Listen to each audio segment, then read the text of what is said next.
So AI can create this, AI can create that, AI will replace UI UX designers. This is all true, but there's a catch. Talking about today, right? All of these tools are in making. They are not ready to replace humans yet. And we tried some of these tools, starting with Framer.AI. This is the review for Framer.AI once and for all, until and unless they update themselves to the next version. The first time when we tried Framer, we were awed. Like, such a great tool this is. It automatically generates the best possible and modern UI possible. It automatically writes the copies and it's just one click ready to publish. But when our team tried this for a couple of more times, we started seeing a pattern. That is, all of these websites looked very familiar. So we are calling it Framerish. So I'm not sure if this is very good tool for someone who is trying to create brand now, specifically Framer's.AI. Apart from AI, Framer is a really good tool. I'll also be one up for that.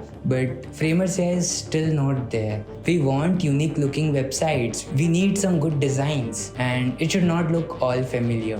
So that's it for now. Bye.